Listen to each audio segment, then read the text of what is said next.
বাড়িতে কথা শুনে দেন আমাদের হৃদয়টা কাঁপাকাঁপি করছে পিতা। কি বলছো বাছা? পিতা আমার বর্তমানে ভবিষ্যতে এই চারটা করে আদিবাসী তোমরা তোমাদের যেতেই হবে সেই দক্ষিণ দেশে মানুষ করতে। আপনি আমাদেরকে আদেশ করেছেন আমাদের দক্ষিণ দেশে মানুষ করতে। তবে আপনি আমাদের আমরা যাবেন যাচ্ছি আমার যারা তেমন ফিরে আসছে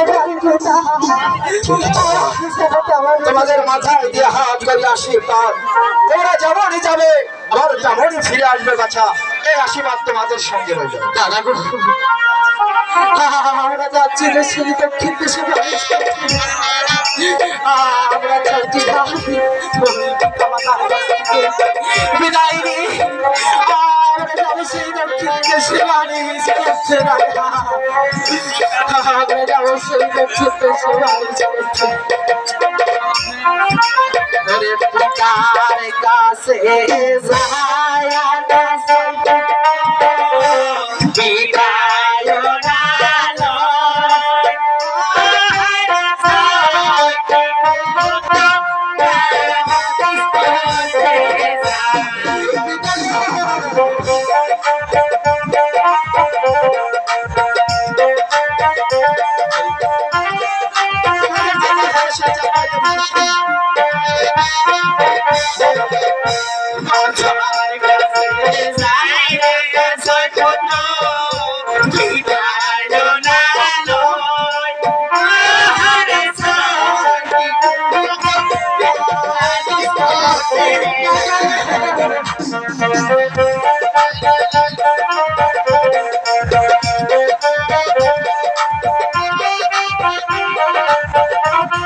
পিতার কাছে তোমাদের লাভ হবে না, কারণ তোমরা যখন চাও না সদাগরের পুত্র তোমাদের যেতে হবে সেই দক্ষিণ দেশে বাণিজ্য করতে। তাই তোমরা বাণিজ্যে যাওয়ার জন্য প্রস্তুতি নিয়ে নাও।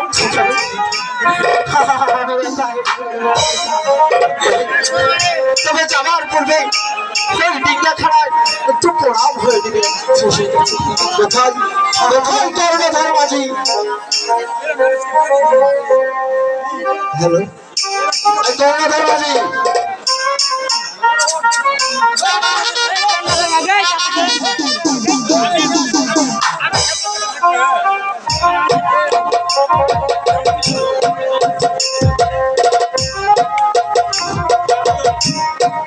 দেখো কর্ণধার মাঝি, হ্যাঁ বলুন। আর ছয় ছয়টি পুত্র তোমার হস্তে তুলে দিলাম। প্রথমে তুলে দিলাম আমি ভগবানের রাস্তায়, তারপর তুলে দিলাম তোমাদের হস্তে। তোমরা যেমনই যাবে তেমনই আবার আমার ছয় সন্তানদের এই রাজ্যে প্রবেশ করবে। ঠিক আছে সদাগর মশাই, আপনাকে বলতে হবে না। আপনার ছয় পুত্র আমি হলাম এবং আমি নিয়ে যাবো সসম্মানে আপনার কাছে। ঠিক আছে, তাহলে তাহলে এখন আমি আসি। তুমি সসম্মানে সুন্দর ভাবে ওই কালিদাই সাগর মার করে পাড়ি দিবে, এটাই আমার আদেশ। ঠিক আছে সদাগর মশাই, আপনি আমাকে আশীর্বাদ করুন, আমি যেন জয়ী হতে পারি। বেঁচে থাকো, আশীর্বাদ করছি। বলে কর্ণধার মাঝি, হ্যাঁ বলো। ওই দক্ষিণ দেশে বাড়ি চলে হবে, আমরা ডিঙ্গা থেকে প্রণাম করবো। অবশ্যই আমাদের সাথে তোমরা একটু প্রণাম করে দিও। ঠিক আছে।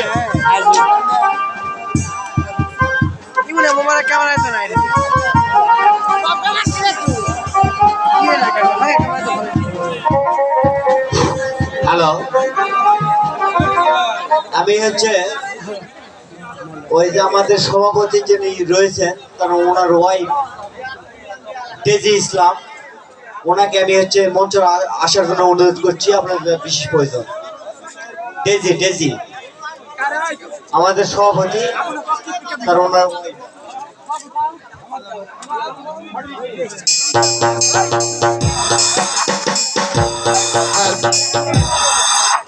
ছোট গান দিয়া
আপনার সোল বলে কি খেলেছে?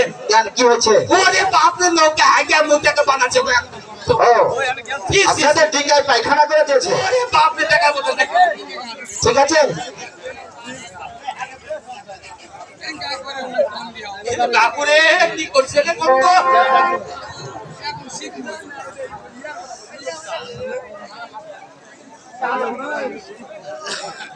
দেখো এই ডিঙ্গাখানায় যেহেতু পায়খানা করেছেন ডাক্তার ছাপ করতে হবে, তাই না? অবশ্যই